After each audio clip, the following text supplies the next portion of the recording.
Alright, so today I'm going to do the upper extremity palpations for the scapula. Starting off, we have, I do have the assignment here just so I can kind of go through it a little bit easier.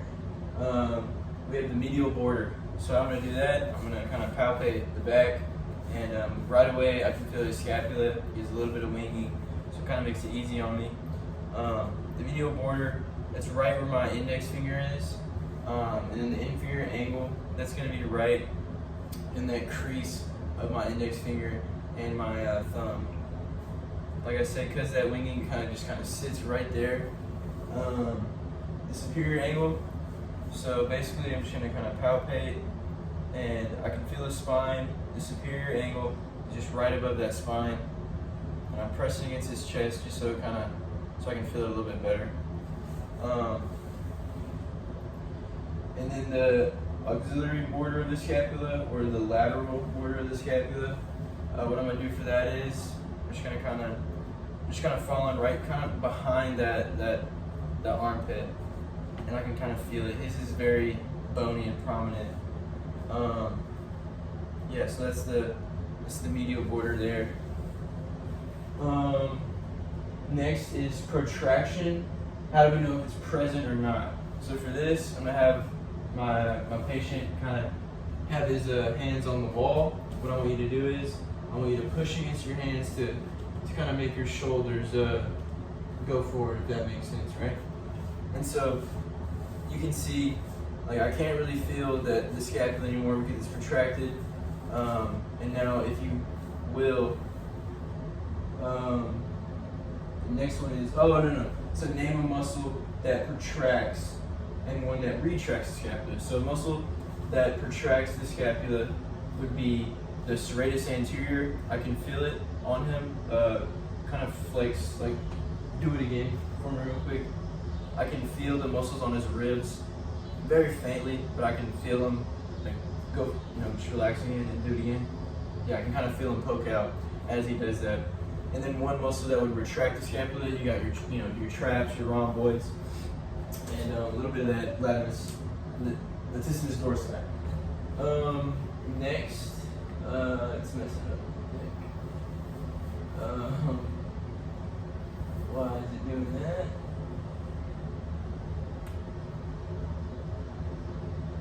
Next is next is winging of the scapula. How do we know if it's present or not? So, if I kind of, can you turn a little bit? You can't really see it with your shirt on. It's actually more present on your right side than is your left. Your left side's like pretty normal. But this right side, already, I don't know if you can see it on the video, but already I can put my fingers under his scapula. Does that hurt? All right, yeah, I can like literally grip under his scapula. So it is a little bit more prominent on the right side. Basically, you'll know it's present if you can literally see it. It's just like a protruding bone that kind of just sticks out from the back, and that's that right there. Anterior tilting. How do we know if this is present or not? So anterior tilting, basically, like, to add on what I was saying before, what that is your scapula, the top of it will tilt forward, the back of it kind of protrudes outward, and that's how you get this scapular winging, right?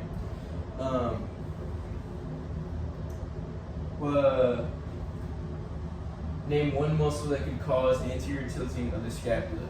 So that could be like really tight, pec major, pec minor, and kind of weak traps and rhomboids. So it's kind of causes that forward leaning posture, kind of hunched over like this. That's a bit exaggerated, but that's the causation of it. And then thoracic kymphosis. I hope I'm saying that right. How does this impact the glenohumeral joint? So basically,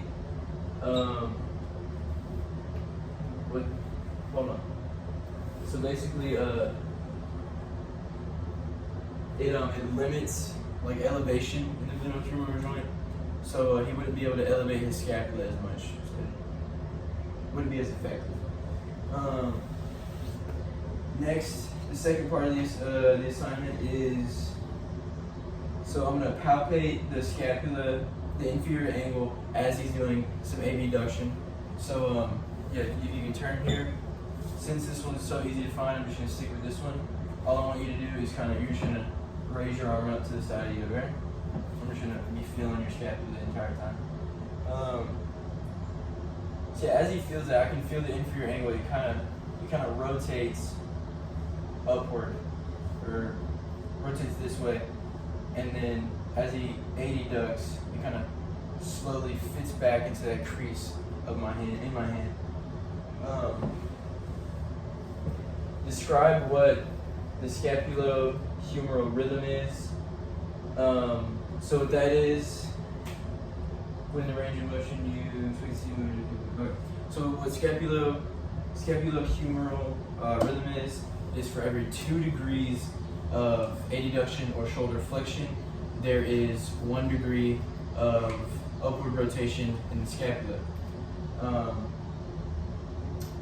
And the next, name a forescopal that produces upward rotation with the scapula.